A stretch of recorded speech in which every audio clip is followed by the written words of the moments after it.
machines, and every time we reprogram our nervous system, our reality tunnel should change a little. If it doesn't, we haven't learned anything through that experiment, and it was wasted time.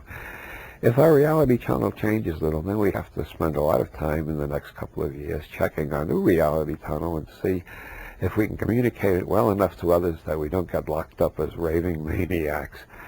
If we don't get locked up as raving maniacs, then you can consider your new reality tunnel possibly just as good as your old one and maybe more accurate in some ways. It's traditionally been part of alchemy for a couple of thousand years, both East and West. The multiplication of the first matter really means changing your nervous system from inside, what John Lilly calls meta-programming. So after I read Drugs and the Mind and got interested in meta-programming, I found out that most of the interesting research was being done at Spring Grove in Maryland and up in Harvard. And the next thing I knew, the Harvard project was closed down, and then the Spring Grove project was closed down.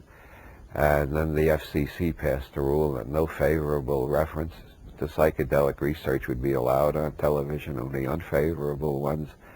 And I began to feel like, oh, I know this scenario. I remember reading about it. This is called the Inquisition.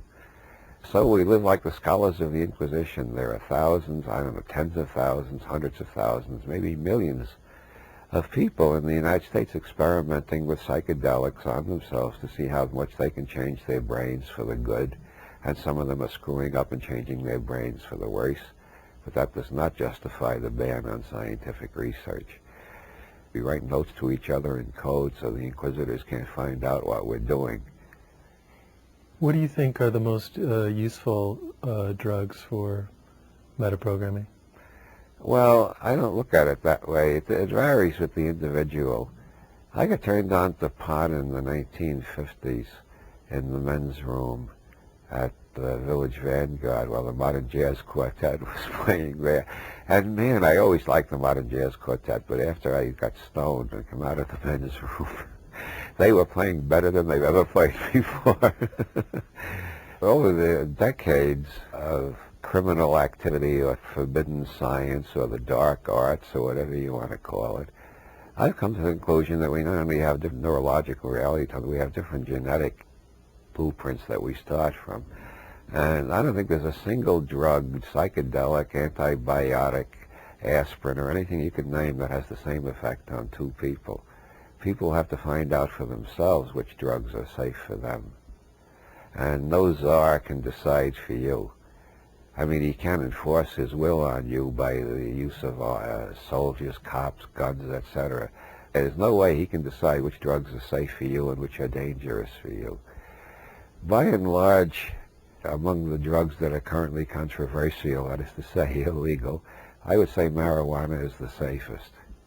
I've known a few people to have bad experiences with marijuana, but that's usually because they were combining it with either booze or amphetamine. Very bad idea. Never combine pot with either booze or amphetamines.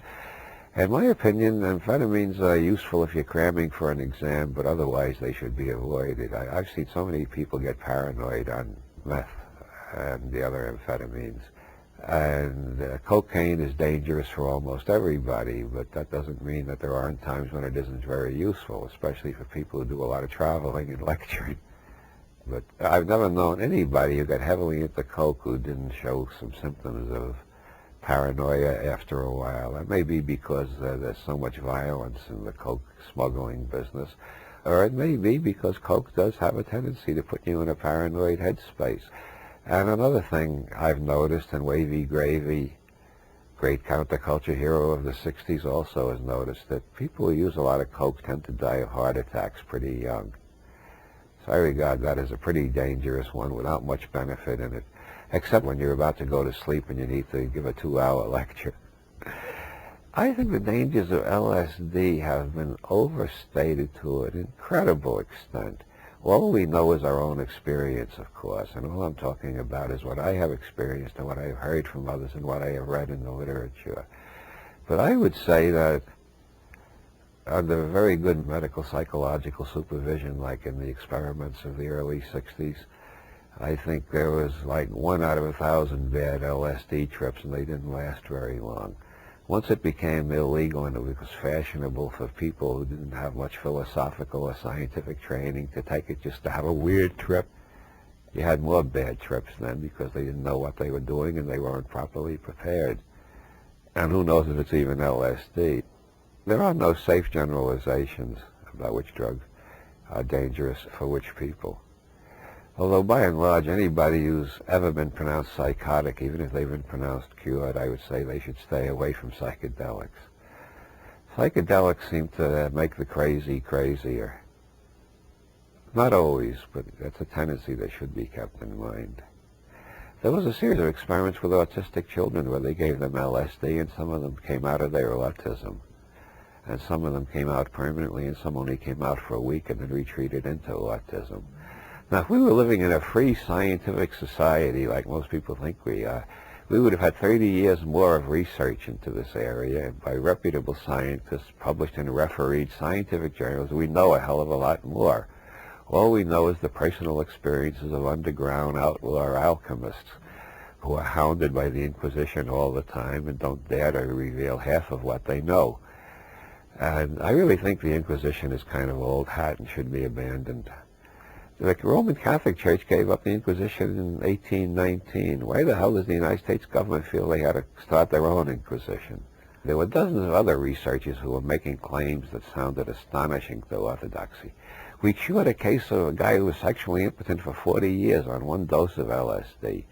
We cured a guy of cancer. We don't understand it ourselves, but the cancer went away during the LSD trip. These kind of reports were quite common. The conservative medical establishment thought the researchers were being careless or stupid or over-enthusiastic or something. And then there's the factor, again, of conspiracy.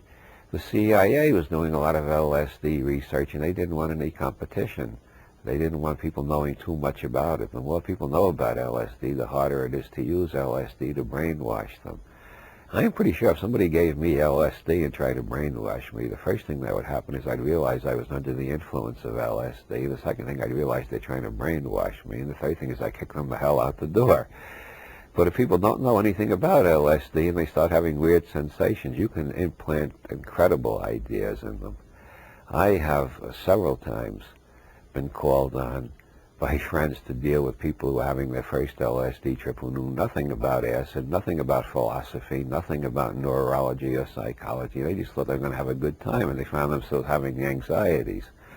The majority of cases where somebody's having a bad trip of that type, anxious about everything, all I got to do is sit down and tell them, this is called the 15-minute jitters. It only lasts for 15 minutes. What, you've been having it for 10 minutes now? Well, you only got 5 minutes more, and it'll be 9 out of 10 times they'll come out of it within 5 minutes. They're very suggestible. Did acid become your major brain change tool for a while? For a while, but I have also done a lot with